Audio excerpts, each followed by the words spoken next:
Talk to me about your early beginnings in the music industry. How did you first get into it?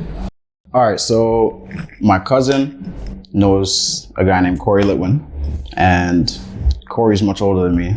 So they lived in, I don't know where, they went to Western. Where's that? London, Ontario? Yeah, so they went to Western. Boom. Corey comes to Toronto, and my cousin tells Corey, like, hey, bro, link my little cousin, like, go bring him around, whatever. I gotta be at least like 10 years younger than Corey, I think, yeah. So I started going to the club with him and stuff, and he's just doing like cool club nights, and we're partying and shit together. And then he started doing like celebrity club nights, and he started like booking talent and stuff. And then like, I think the first notable shit was like, he booked Party Next Door. And I was like, damn, this guy's, no, actually, sorry, before Party, he started hanging around Roy Woods. And I was a big ass fan of Roy early, like super fan. And yeah, good to hang around Roy. I was listening to a bunch of unreleased music.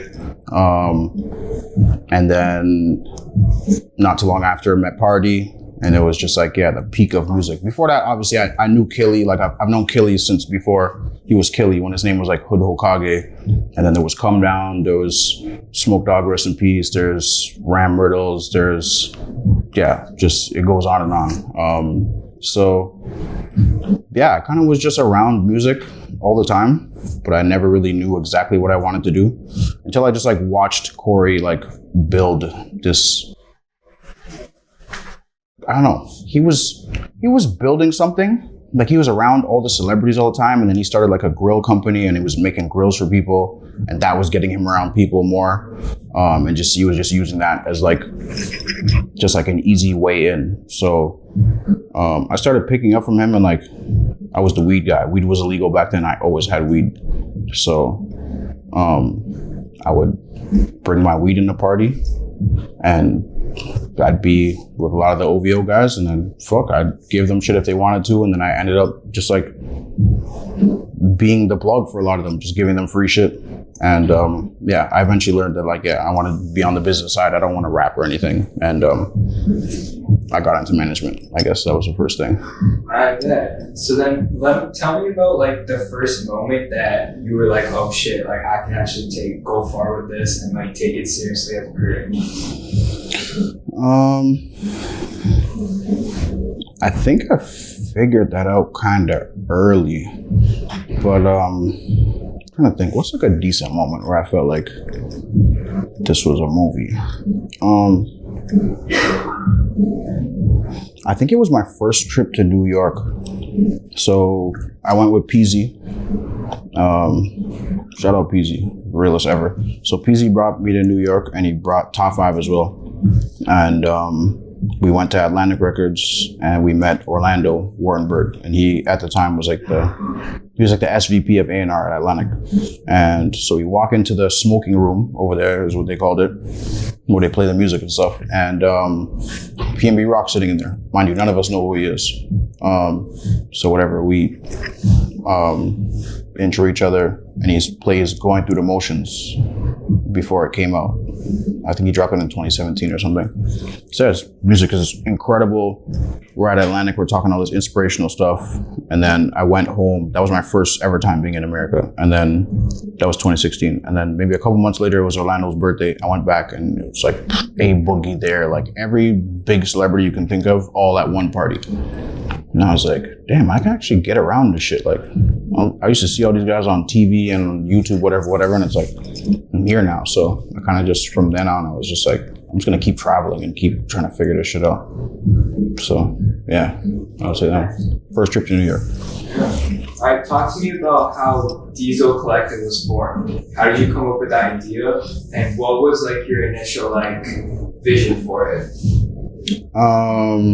Honestly, I was heavily influenced by what OVO was doing at the start. It was like the coolest movement ever. When I was doing my research about you, I saw some really old photos of you flipped up with it and stuff. Yeah. So yeah, like they, strangely enough, like meeting those guys, I just would just like go around like I would know some of them, but then like, I don't know, like OVO Ryan, I met him, but just like walking up to him outside the OVO store. And he's like, yo, you want to go smoke? And then like after that, we were just cool. And then I met the rest of them. I was studying Oliver, El Khatib, was studying everything he was doing. He was like fascinating as fuck to me.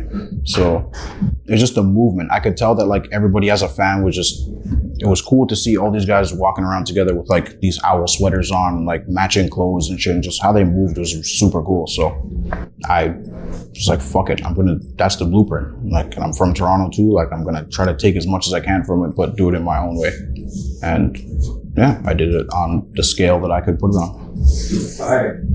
And then, being both a manager and an A&R within your collective, how do you kind of balance the creative side with the business, the marketing, as well as like the organizational responsibilities of being in this collective and being the head of it? Delegating. I don't do everything.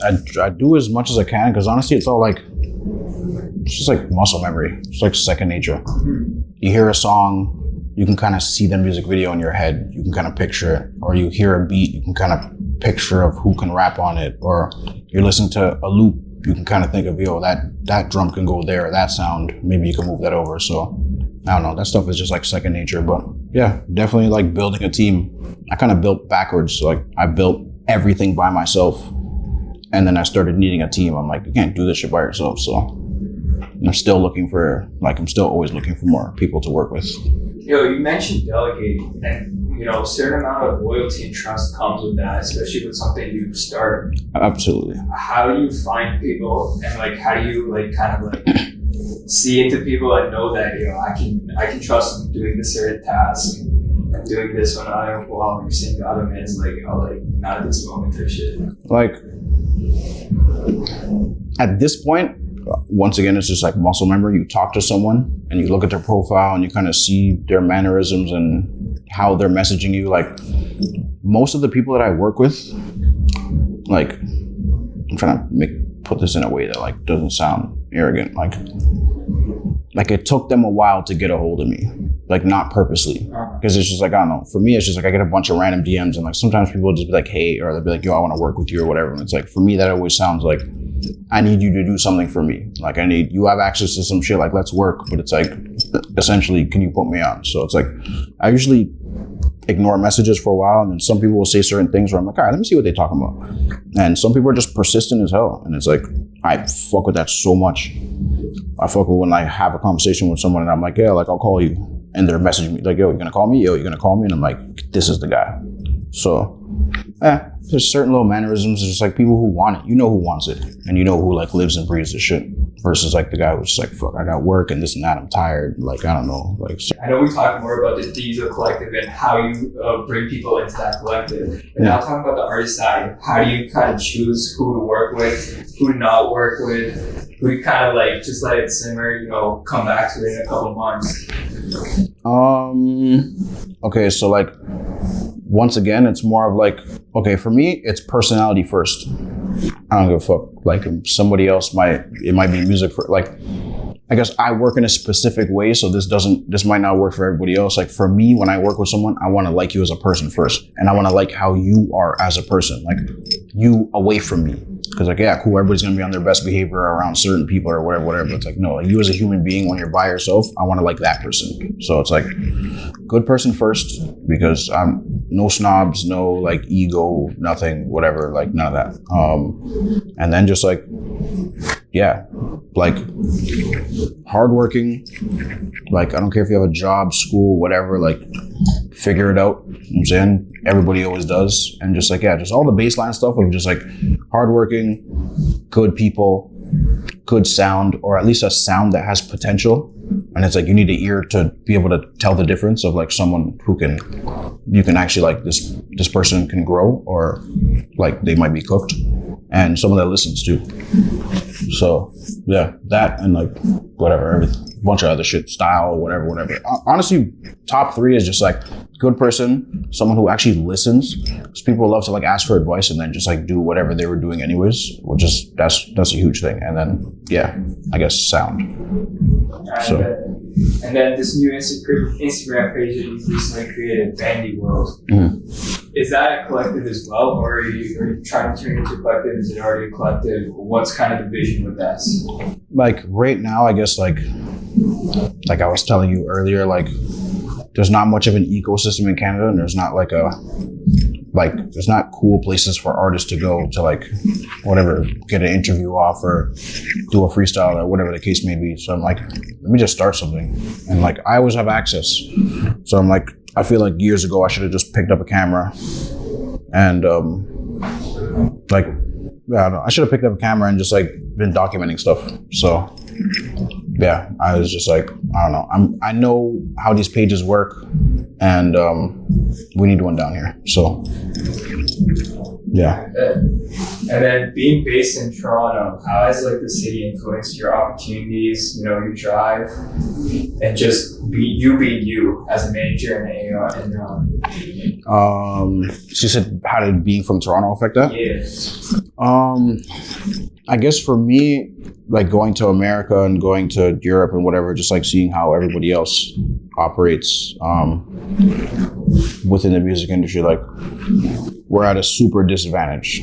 Yeah. One thing, we're in another country and just nothing in this country music-wise, like nothing at all. So it's like kind of just isolated in this place that like you have to like do double, triple the work to like get noticed. So I just feel like I always just keep that in the back of my mind that like, I don't know, I've made some type of noise being from this funny iceberg place that, you know what I'm saying, people think we're in igloos and shit over here. And it's like, I feel like I know like half of the music industry. So I'm like, I just got to keep going. Like, but I don't know. It just made me hungry. It made me hungry. I got to see the cool rise of Toronto in our early music days, watching Drake and The Weeknd and all these guys come up and like, yeah, maybe starving. So that's it. Yeah. And then what misconceptions did you have early in your career about the music industry that you kind of learned along the way being in it? I learned that when you sign to a record label, it doesn't mean that you're just gonna blow up and get famous. That is one thing I absolutely learned. The labels do not do anything for you. It's not that they don't do anything for you, but it's like, okay, the biggest thing is like, the biggest misconception is just like people thinking that like anybody who signs to a record label, like they own them and they're making all the decisions for them, whatever. You literally have entire creative control over your career, especially if you come with your own team. So it's like, yeah, if you have your own manager, your own creative director, your own whatever. So you do what you want. You tell them when you want to drop. You can pick your own cover art, you can pick your own marketing plan, whatever you want to do. You can do everything how you want to do it. But it's up to you. So it's like, you got to come with stuff. If you leave everything up to them, they're just going to use their like in-house resources that they use with all their other artists. And it's like, it's just ass. So it's like, it's you forever. It's you from the start. When you get signed, it's still you. And after that, it's still you. So you got to learn this stuff yourself for real. I don't think you're going to get bailed out by signing a deal. Like it literally just gets harder. The work gets way harder and there's more paperwork and there's more, like, I don't know, to drop a song, it's just way more things you have to do. It's way more formal. So yeah. Being in this music industry for a while now, how do you kind of deal with like setbacks and when certain projects kind of fall through? Because I feel like everyone who's ever been in this music industry has experienced that. Yeah. So what would be your kind of advice for people who, you know, things may not be going their way right now? How to kind of push through it and like just keep going?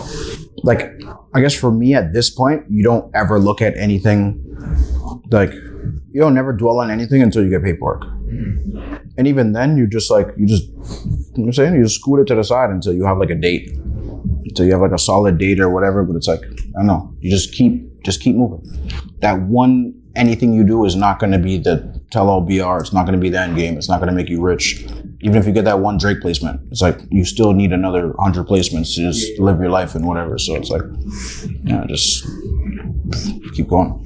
For you personally, do you ever like take it back and reflect on what have you achieved over the years, or do you like just get back into it and keep pushing for the next thing? I try to sometimes because I don't know. Sometimes you just be sitting there feeling like, what the hell am I doing? Like, what am I doing? Like, I could be doing so much more. You feel like you ain't done shit. You feel like you've fallen off. You feel like this and that. You feel like you're wasting your time, or like you're not doing enough with your time. Like, I don't know.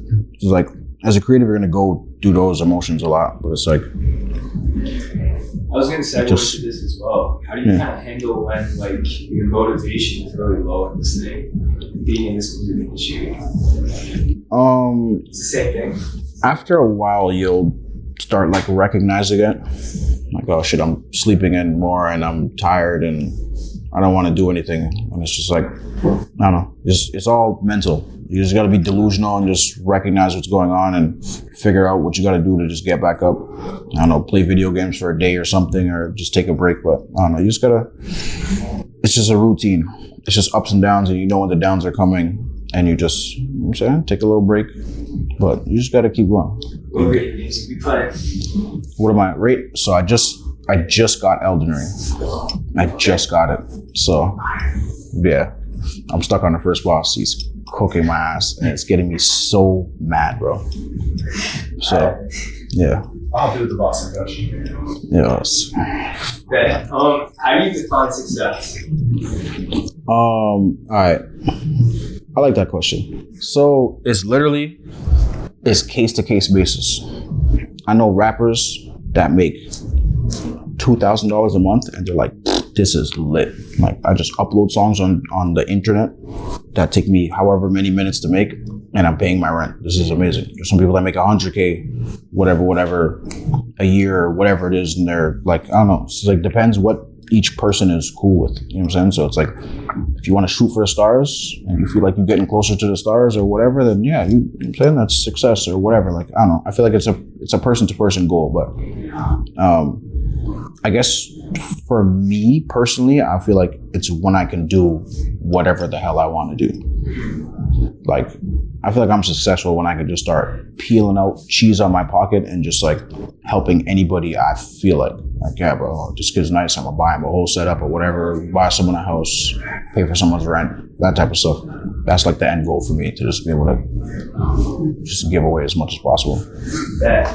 And then, you know, when choosing which artists to kind of invest your time in, managing, or even like just kind of like presenting them to labels and stuff like that, and introducing them, you know, what's your kind of decision-making process look like for that as well? Like, do you look at certain algorithms as well, like the reach, engagement on Instagram, or even how many monthly listeners they got on Spotify?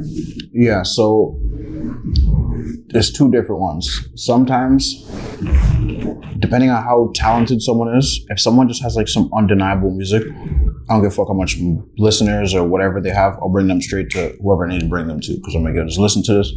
You haven't got, I don't want no deal, I don't want nothing, just listen. You're aware, boom, all right, watch this. And then there's some people that have pretty decent numbers, and like, I don't know, some labels just aren't aware because they're not like super trending or anything. They just be like low key doing their thing. Man, bring them to the label's attention. They're like, yeah, I would sign this. So it's like, depends.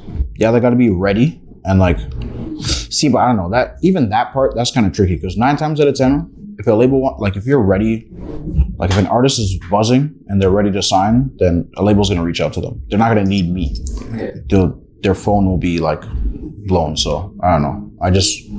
They gotta be super talented. They gotta have a song or something that's like undeniable. Okay then.